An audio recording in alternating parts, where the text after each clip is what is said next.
배나TV를 위해서 구독 신청 꼭 해주시고 광고도 끝까지 꼭 봐주십시오. 부탁드립니다.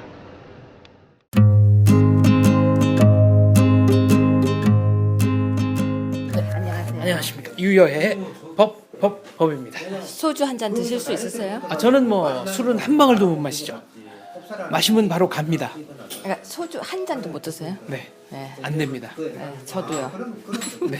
우리 둘 다 진짜 술 못 먹군요. 그럼요. 전 맥주도 안 됩니다. 저도 맥주 안 돼요. 네. 포도주도 안 돼요. 네, 저도 안 됩니다. 저는요 술 초콜릿도 못 먹어요. 저도요. 저는 몸에 알코올 분해 효소가 없기 때문에. 저도요. 네. 그럼 우린 둘 다 술로 사고는 절대 안 치겠네요. 그렇죠. 음주운전 걱정 없으시겠습니다. 그렇죠. 네. 음주운전 혈중 알코올 농도 기준이 내려간대요. 이때까지는 0.05였대요. 그럼 되게 어느 정도까지는 가능했던 건가요? 그러니까 제가 이게요 사람마다 다르대요. 네. 그러니까 어떤 사람은 소주를 우리 같은 경우는요 초콜릿 먹고도 이거 나올 수 있어요. 그렇죠. 근데 어떤 사람은 소주 한 병 먹어도 안 나올 수도 있대요. 그럼 체질에 따라 다른 건가요? 이게 지금 제가 의사가 아니라서 정말 네. 잘 모르겠는데 어떤 사람은 바카스를 먹고도 나온대요. 아니 그래서 어떤 경우는 바카스를 먹으면 안 나온다 그 거짓말이에요. 그 왜 허브큐 이런 사탕 있죠. 네. 그거 먹어도 나와요. 그렇기 때문에 네. 어떤 걸 먹으면 나온다 안 나온다가 사실은 없어서 아무거나 먹으면 안 돼요. 지금 우리나라 기준이 그러면 어느 정도냐? 네. 우린 0.05인데 이게 한국, 독일, 프랑스, 호주, 뉴질랜드, 이탈리아, 스위스, 핀란드 정도가 이거예요. 네. 그러면 이게 높은 거냐? 미국하고 캐나다, 영국은 0.08이에요. 우리보다 조금 더 마셔도 되는 거네요. 그렇죠. 그런데 체코, 헝가리 등은 요만큼만 나와도 무조건 구속이 단속돼요. 반면에 0.02 스웨덴, 노르웨이, 폴란드, 0.03 일본, 칠레예요. 일본, 칠레는 그러니까 우리나라보다 낮아요. 네. 근데 왜 우리나라가 독일, 프랑스, 호주 여기 왜 들어갈까요? 술 소비량이 꽤 높아서 꽤 많아서 그런 거 아닌가요? 제가 다른 나라는 모르겠지만요. 독일과 프랑스, 뉴질랜드, 이탈리아 이쪽이 생각보다 준법 증신이 강하대요. 네. 그래서 음주운전이 별로 없대요. 그렇죠. 네. 그러니까 음주운전을 한다는 걸 상상을 못하는 나라도 있대요. 그렇죠. 네. 근데 보면은 스웨덴, 노르웨이, 폴란드는 0.0이죠. 여기는 음주운전이 정말 없더라고요. 거의 없어요. 없다고 네. 봐야 네, 됩니다. 없더라고요. 근데 우리나라는요, 음주운전이 많은 나라에 속한대요.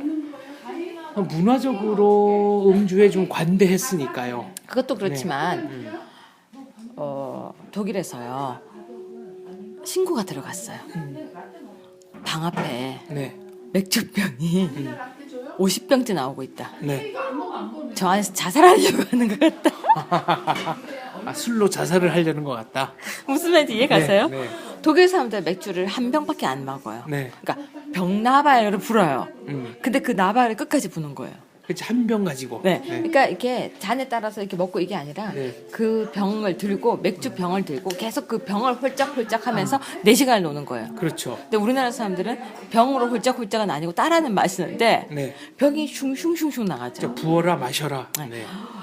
한 독일 지역에서요. 한국인 학생들이 5명이서 네. 맥주를 80병을 마신 거예요. 마실 수 있죠. 마실 수 있죠. 한국 기준으로는. 네. 네. 근데 80병을 마시고 그 다음에는 슈납스라고 하는 독일식 소주가 나간 거예요. 네. 경찰이 왔대요. 그 경찰이 못 마시게 합니까? 그럼? 아니요. 그럼요. 무슨 일이십니까? 혹시 죽기 위해서 하시는 거 아닙니까? 그렇죠. 외국인이 볼 때는 한국의 음주량이 대단합니다. 그래. 한국보다 술 많이 마시는 나라가 전 세계적으로 러시아, 네. 아일랜드. 그건 몰랐어요. 아일랜드 많이 마셔요. 러시아는 진짜 많이 마시죠. 네. 보드카 이런 거. 네. 그래서 우리나라에서는요 지금 음주운전에 대한 대책이 시급하다고 생각하고 있습니다. 음주운전은 이게 간접 살인입니다. 살인 예비입니다. 왜냐면은 본인이야 그렇다 쳐도 동승자, 그다음에 그 교통사고의 피해자까지 생각하면 이게 말이 됩니까? 참 아이러니하게요. 네. 우리나라 연예인들, 공직자들 은근 음주운전으로 걸린 사람들이 많았다는 거예요. 술 마시고 운전했지만 음주운전은 아니다. 이런 좀 이상한 얘기를 하는 분도 계셨죠. 그럼 뭐예요? 운전하고 있는데 술을 마신 거예요? 모르게 그런 술 마시고 운전한 게 아니고 운전하다가 술을 마셨다. 그거는 음주운전이잖아요. 어쨌거나. 박사님. 아무튼 말도 안 되는 얘기를 하는 거죠. 맞아요. 이게 말도 안 돼. 박사님 갑자기 그 얘기하니까 그 생각나네요. 왜? 그때 우리 같이 얘기했나요? 저는 기도하면서 네. 뭐였죠 그때?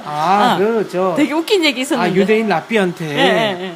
기도 중에 담배 펴도 됩니까? 그쵸, 그러니까 랍비가 기도 중에 담배 피시면 안 됩니다. 담배 피울 때. 네.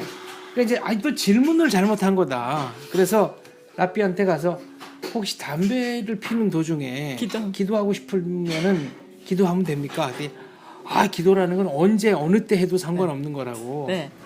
결국은 질문을 어떻게 하느냐에 따라 네. 답이 달라질 수도 있다는 거죠. 그렇죠. 근데 정말 방금 얘기를 하다 보니까 그렇다면 차를 타고 가다가 맥주를 네. 목이 말라서 마시면 어쨌거나 운전석에 앉아서 차를 1cm라도 움직인다고 하면 네. 그 움직이는 당시의 혈중 알코올 농도 그렇죠. 이게 기준이 되는 겁니다. 그렇습니다. 그래서요 네. 지금 음주운전 심각성도 되게 많았고 또 우리나라에서요 음주로 인한 사고도 되게 많았었고요. 음주운전이 얼마나 큰 피해를 주는지에 대한 보고서도 많았습니다. 그래서 교통사고를 줄이기 위해서 음주운전 차량에 동승한 자에 대한 처벌을 강화하기로 방침을 세웠습니다. 그러면 운전자가 술을 마셨다는 사실을 알면서도 안 빨렸으면 네. 동승자도 같이 처벌한다고요. 그러니까 타고 있으면 그러면 그 사람이 술 마셨는지 안 마셨는지 모르는 경우는 그걸 어떻게 모를 수가 있어요? 좀 극단적인 경우지만 지나가는 차를 태워달라 그랬다. 그래서 타고 있었는데 그러면 이 그분이- 법이 통과되면 이제는 그래야죠. 차 탈 때 이렇게 네. 하고 물어야죠. 술 드셨습니까? 민간인이 그럼 부세요 뭐 이거 아니요, 하나요? 그냥 술 드셨습니까? 네. 근데 진짜 어렵네요. 그러니까요. 네. 아무튼 옆에 타고 있으면 이제 처벌을 강화하기로 했어요. 뒤에 타고 있는 거는요? 왜 그러세요? 동승자라니까요. 동승자. 네. 동승자. 저번에 그 법에 이 구체적인 이 법조문 잘못 만들어 가지고 빠져나갔다 그래가지고 그러니까 동승자라고 해놨잖아요. 또 옆자리 뭐 이렇게 제가- 해놓으면 전 뒷자리에 앉았습니다. 제가 이러면. 법법법을 너무 했더니 박사님이 네. 이렇게 빠져나가는 사람이 있을까? 네, 그래서 동승자. 동승자예요. 네. 그래서 동승자는 처벌을 강화하기로 했는데 이제 혈중 알코올 농도도 이제 강화된대요. 그래서 0.03으로 하려고 한대요. 0.05에서 0.03이면 이제 일본 칠레 기준으로 그렇습니다. 네. 근데 0.05에서 0.03으로 강화한다는 것은요, 생각보다 굉장히 이제 술을 조금만 먹어도 소주 한 잔을 먹으면 0.03이 나온대요. 네. 일반인은. 그러니까 소주 한 잔도 먹으면 안 되는 거예요. 그러니까 체중 65kg의 성인 기준으로 소주 한 잔, 네. 와인 한 잔, 맥주 한 캔. 요게 이제 혈중 알코올 농도 0.03. 예, 이제 개정되는 거 5월 달에 개정할 거래요. 술 마시고는 그냥 운전 안 하시는 게 최고입니다. 대리를 쓰시든가. 아니 그거 당연한 거예요. 술 네. 마시고. 근데 저는 이제 이때 저는 뭘 얘기하고 싶냐면요. 감기약.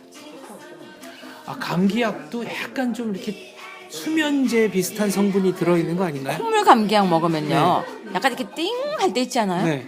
저는 그거 단속 좀 해야 된다고 생각하거든요. 근데 그거는 잡는다고 될 일이 아니라 본인이 안 해야 돼요.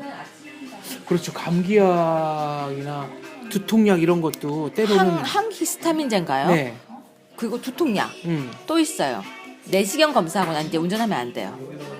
그렇죠. 수면 내시경. 네. 그런데도 운전을 한단 말이에요.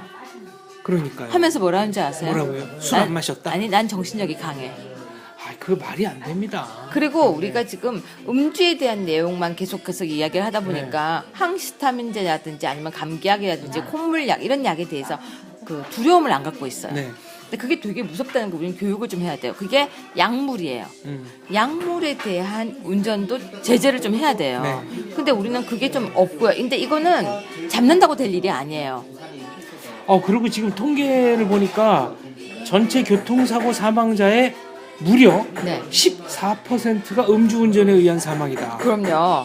교통사고는요. 이게 꽤 수치가 높네요. 높다니까요. 뿐만이 아니라요. 네.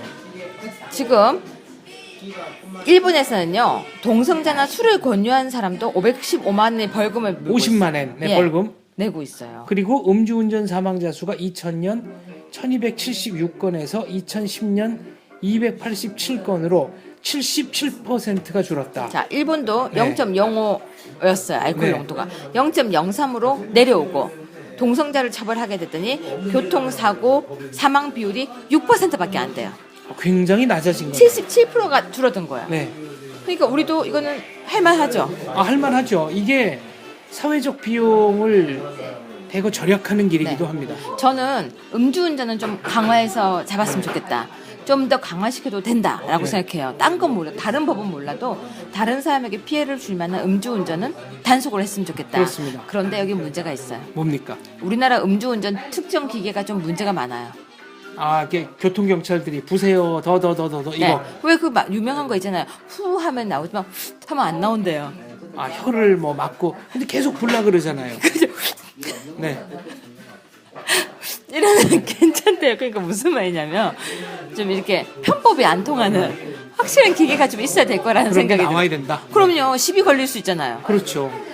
이 측정이 공정해야 됩니다. 네, 공평하고 공정해야 그 합니다. 기계에 이렇게 입대고 후 부는 거 싫어하는 사람도 있대요. 네. 더럽다고. 그럼 피 뽑아요?